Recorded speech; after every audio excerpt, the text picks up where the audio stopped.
Hi and welcome back everyone to the next video. I hope you enjoyed the previous sessions of videos where we considered in a little bit more detail how to structure and organize some online trainings and how to develop a certain kind of choreography and how to maintain the orchestration of it. I guess you all are pretty aware of the fact that a lecture which is delivered in university is somewhat different. So probably we need to elaborate on the topic of lectures in a little bit more detail and maybe to compare it with trainings in general. So first of all, let's reflect on the challenges we have been discussing in terms of trainings. So as you have seen, we typically are talking about more or less complete training days consisting of different elements.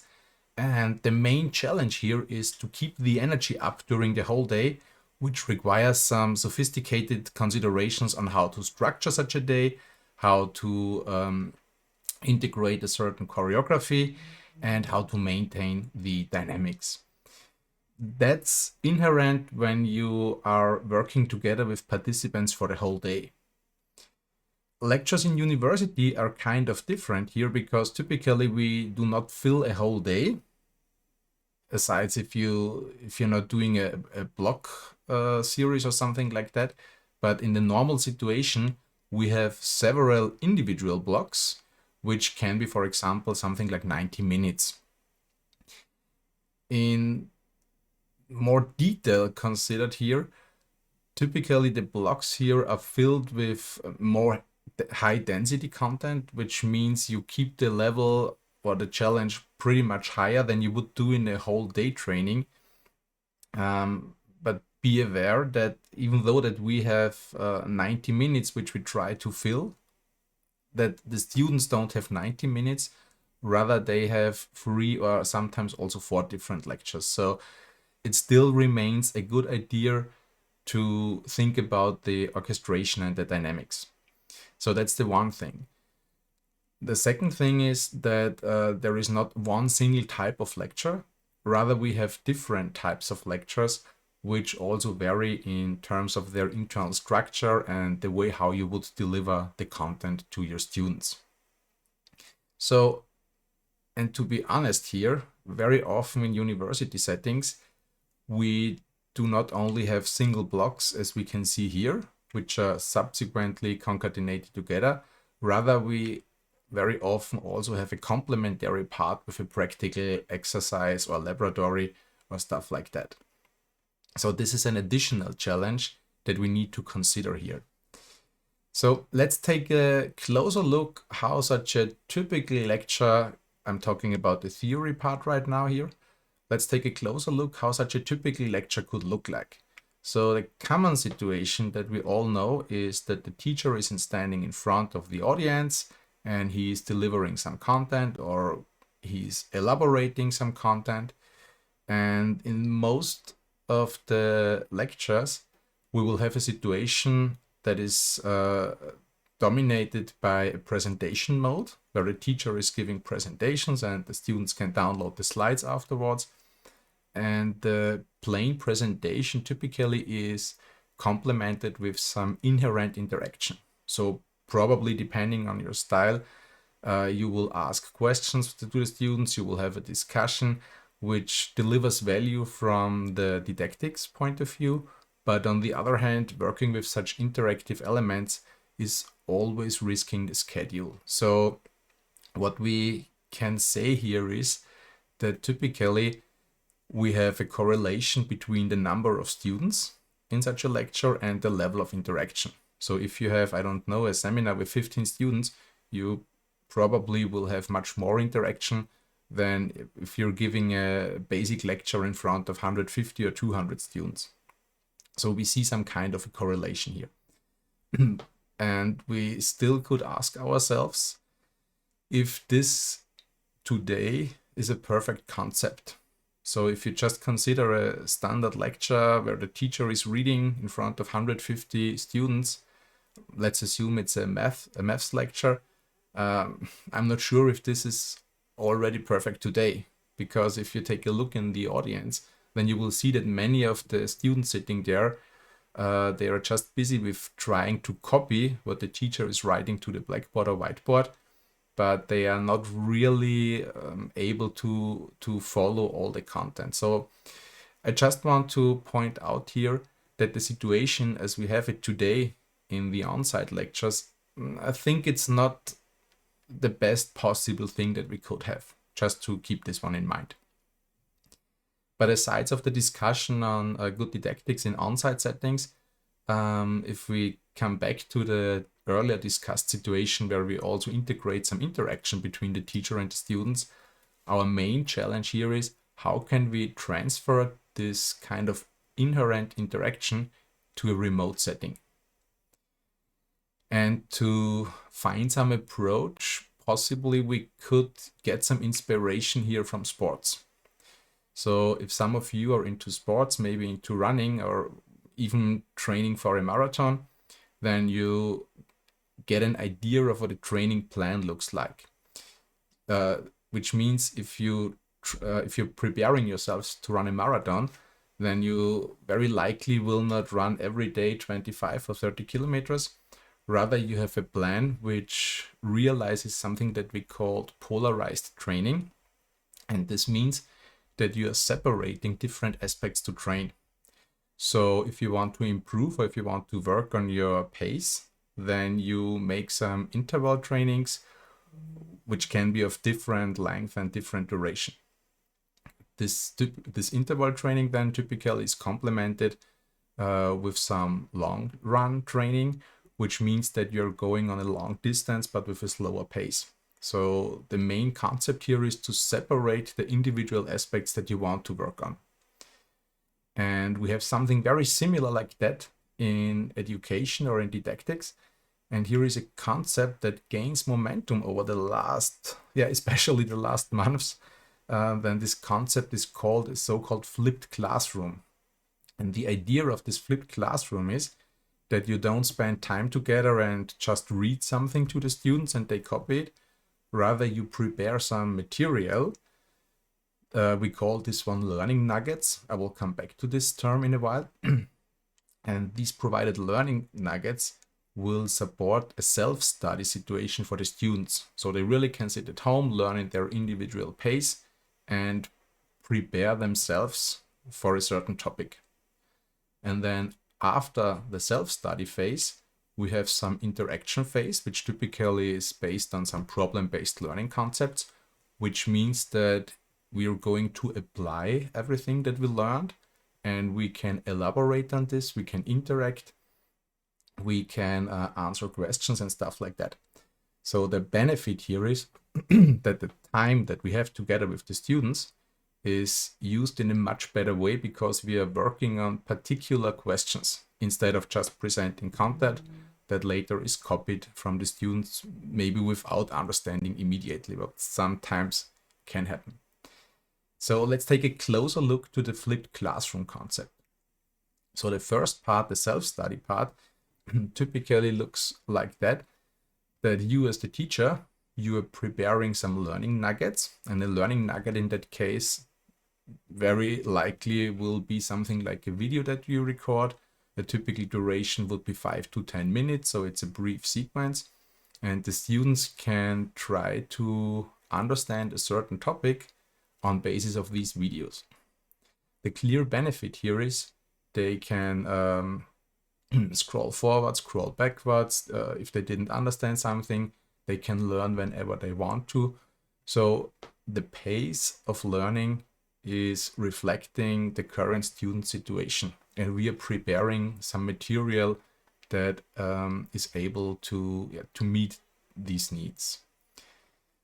Some helpful aspect here is that you don't only provide videos, but rather you have some accompanying activities, which for example could be the opening of a parallel discussion forum, where on the one hand you could moderate discussions, you could answer questions, you could provide further links or material, and of course also you can work on the manifestation of horizontal exchange, which means that students are discussing with each other.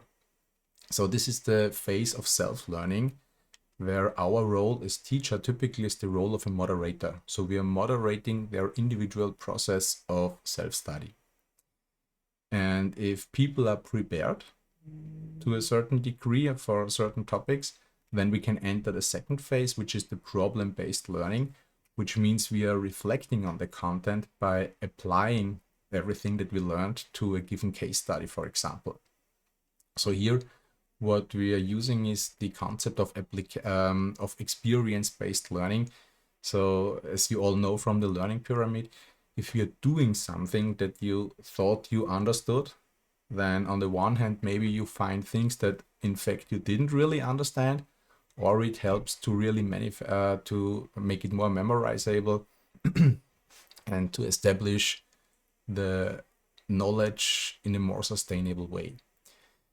So these problem-based learning scenarios can be considered similar to the exercises that we would do in a training, as we have discussed in the earlier videos. And our role as teacher here switches from the moderator to a more active supervisor and coach. So we are trying to coach all the groups, and we can guide them and supervise them depending on their needs. Some practical hint in that case is it's not always easy to how to convince students that the concept is a good one, and that of course they really should watch the videos, not just 5 minutes before the lecture starts, but they really should work on them. So a good practical tip here is to start all these group works with an initial questionnaire. So same thing as we would do it in, for example, in an electrotechnical laboratory. In that case, we needed to ensure that they understood safety requirements and stuff like that.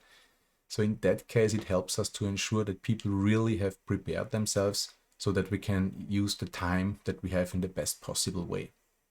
And another positive aspect here is you ensure a continuous learning approach, which also could supplement the final exam, or it could even replace it. It depends on the type of the lecture that you have. So in this scenario, of course, there is one aspect that probably came to your mind right now. It's the question of time.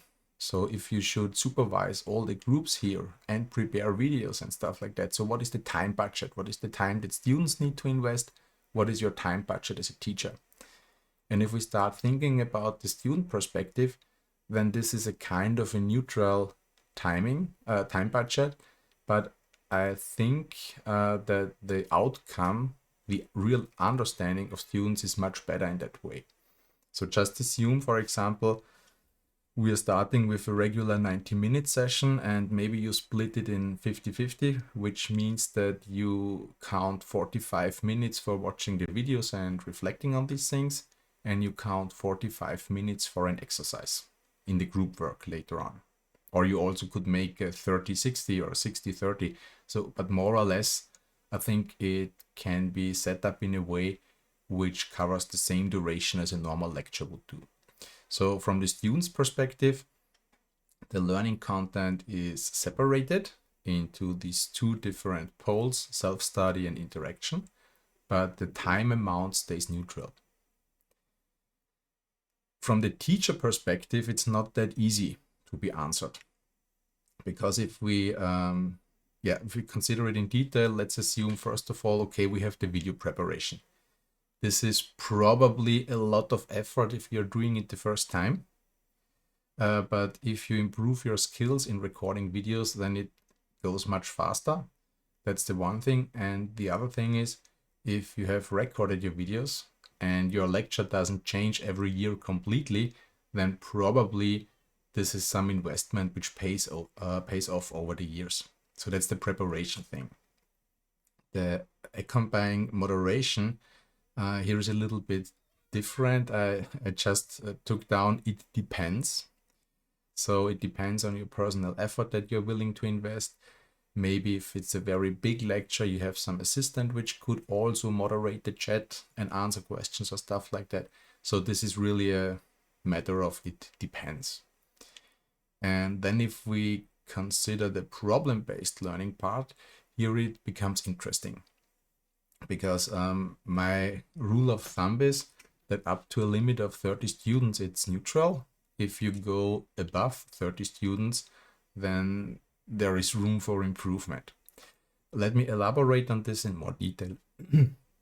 So let's assume we make the problem-based learning and we plan to make it in 45 minutes. Then let's assume you give you're doing these problem-based learning classes twice. So one time slot 45 minutes, a second time slot 45 minutes.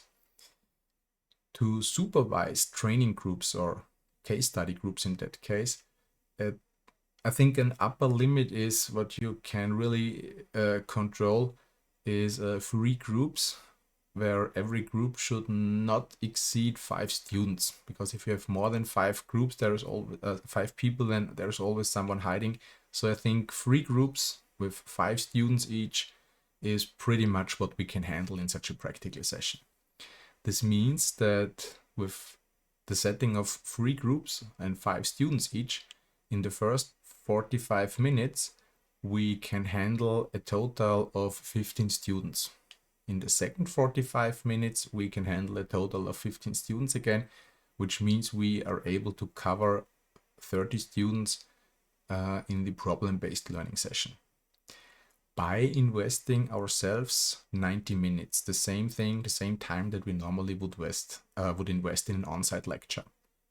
So in this size, it's more or less neutral. If you have more than 30 students, something like 50 or 100, then of course it becomes difficult, because if you try to realize some interaction here, then you would have to offer many more time slots and you would have to interact with many more students.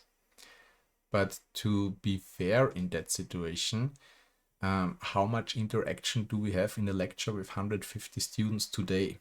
So probably, again, depending on the type, but probably the plain lecture part does not offer much space for interaction. Rather, it's complemented with a practical part where the interaction takes place in small laboratory groups or something like that.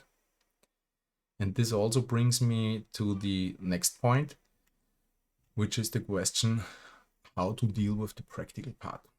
And unfortunately, here I don't have good news for you, because I think in that case I have to admit that we do not have a general answer for that. Because how to realize such a practical part in a remote setting is really dependent on the content. So if you make a programming exercise, then probably you will find some good ideas how to enable pair programming in an online setting, for example. If you make some chemistry laboratory or electrotechnical laboratory, probably it could become a challenge. So how you're going to realize the practical part really requires some individual considerations. And I hope you already found some ideas, some inspirations that can help you. But please keep in mind that sometimes it's simply not possible. As for example, laboratory exercises are pretty hard to realize remote. So sorry, here I don't have a general answer for you. But anyway, how such a typical lecture setup could look like, I would like to demonstrate on a very simple example from one of my lectures this semester. It's taken from the integrated lecture software engineering. And the topic that I would like to share with you is the aspect of software quality. So here it is about the elaboration on the question, what is software quality? How can we define software quality? And how can we verify or validate that the planned quality has been achieved? So the typical starting point here is that we have an idea that software quality means that software never fails. And I want to bring them to the point to understand that quality is a much bigger topic that needs to be considered in a more differentiated way.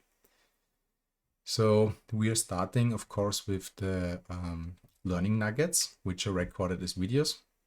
And in these videos, same thing like here, I'm presenting some slides, I'm using storytelling elements, some anecdotes, and of course I'm working a lot on the flip chart. So basically here we are developing a concept how to define software quality. You don't need to understand the content here.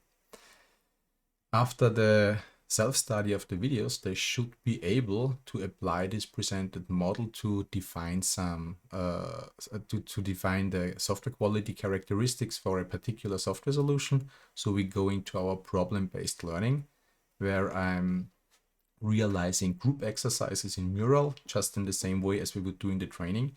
And they are supplied with either some given system or they use something from their own project. And the task for them is to establish the quality model, to reflect how to observe it, and also to think about solutions, how to improve the individual characteristics.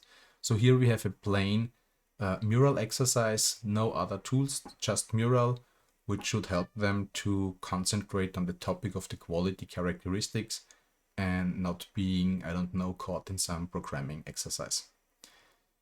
That's basically the settlement for the theory part, combined in a self-study and problem-based learning element. And then we move over to the laboratory, to the practice. And here in the end, they really are coding. They are writing a program or they are rewriting some software we provide, where they should integrate or improve the previously defined software quality characteristics. Yeah, so this is the setup, which I think works pretty well. It really separates the aspect. The theory part is transferred into self-study and into the problem-based learning. And in the laboratory, we are doing the same thing as we did before the pandemic, but students are not sitting together on one computer. They are collaborating remote, which works pretty well as it's a software lecture. So yeah, this is that's my typical scenario. I'm absolutely aware that not every lecture is about software and not every lecture is with people that are very familiar with IT. So this is just an illustration how something like that could look like. Yeah, and this finally brings me to the end, to the summary of this particular video.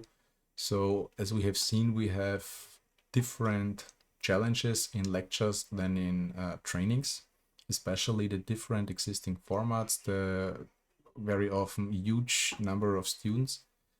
So these are the individual challenges we need to address. And the possible approach here is to make use of the flipped classroom concept, which similar as we've seen the trainings, which spreads the time that we have over a longer time span. So we can provide some videos to watch offline and some interaction where we work together. So the baseline here is that we try to shift everything what's possible to consume asynchronous outside of the time that we have together, so that we really can use the time that we have together for interaction, discussion, and exchange of understanding. And the benefit that we get for it is the aspect of continuous learning. So instead of just sitting in every lecture and in the end making some binge learning for the exam, so we have a more continuous learning curve, which in my perception is more sustainable.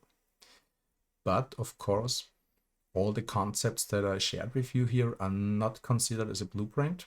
So they are just intended to serve as a collection of ideas or some food for thought, if you like.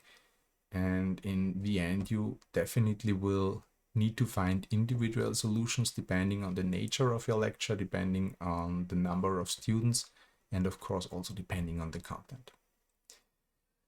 So I hope you enjoyed this video, and I hope you found some ideas which could maybe help make you curious to read more about this topic, about flipped classroom concepts. There is a lot of material out there, and I hope for those of you who are teaching at university or at school, this one was some inspiration to try something new. So that's it for now. See you in the next video, where we are going to summarize the whole topic of training and lecture orchestration. So see you there in a minute.